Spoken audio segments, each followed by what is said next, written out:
This week I'm in Denver, Colorado. I checked out a fleet vehicle from work, which happened to be a 2021 Ford Escape plug-in hybrid. Today I'm going to talk about my experience driving the vehicle, as well as share some thoughts on the car and how it compares to my 2023 Tesla Model Y. The Escape has a 14.4 kilowatt-hour battery and has an EPA-rated 38 miles of all-electric range. The efficiency is quite impressive, as its efficiency rating sits right between my Volt and my Model Y. The vehicle is only available in front-wheel drive, but with a high ground clearance of 6.8 inches, that's 0.2 higher than the Model Y, throwing a set of winter tires on it will probably make it a pretty decent winter vehicle. After the battery is depleted, or under certain circumstances as you'll see, the 2.5-liter Atkinson cycle gasoline engine fires up, giving you a combined total of 520 miles of range. While it's not capable of a 3,500 pound towing capacity of the Model Y, it's capable of towing up to 1,500 pounds with a Class 2 hitch. Speaking of pounds, it weighs in at just under 3,900, which is 500 pounds less than the Model Y. It comes with an 8-year, 100,000-mile warranty on the battery and electrical powertrain, which is about standard in the industry and is identical to the one that I had on my Volt. Press that and I'll show you what happens. So there's all electric driving. There is save it for later. There's charge the battery. Engine just turned on. Auto EV, which runs the engine when you floor it and when you run out of battery. And then the mode I most like is all electric driving. Now, because the engine just turned on, it's going to stay running for an indeterminate amount of time. It's also weird, the engine runs when I put it in L and the battery's full. So I really don't know how Ford programs it. I don't want the engine running right now, so I just turned the car off.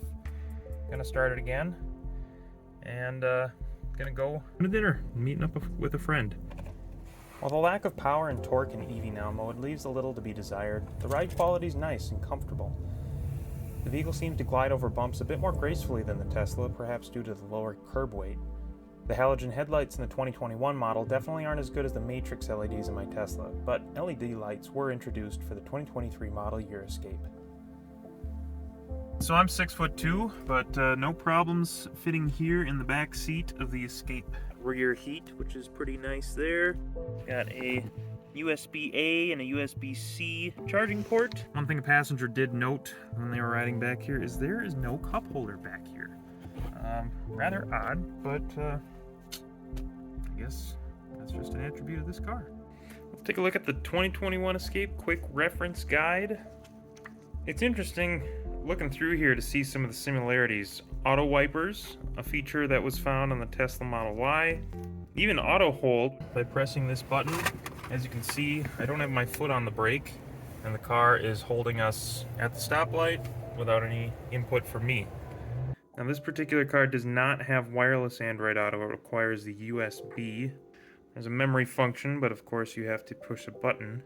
It doesn't use your phone to determine who's in the vehicle. There's a lane keeping system that requires you to have your hands on the wheel at all times. It has adaptive cruise control with lane centering using radar.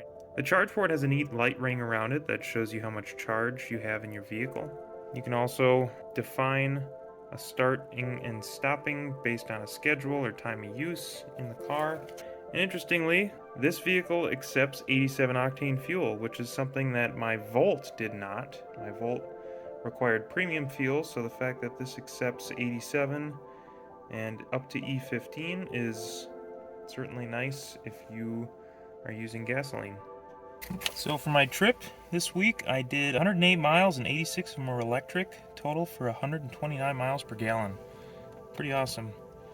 The efficiency was 4 miles per kilowatt hour, which is pretty good. I think it's better than the rating, so happy about that. Driving in EV only mode with the L button pressed feels actually a little bit like driving a Tesla. Definitely doesn't have the power of the Tesla, but overall very pleasant vehicle to drive. Good sound system. It's actually nice kind of having buttons, but I enjoy the Escape plug-in hybrid. It'd be a great choice for anyone looking to dip in their toes into the electric vehicle world. Thanks for joining.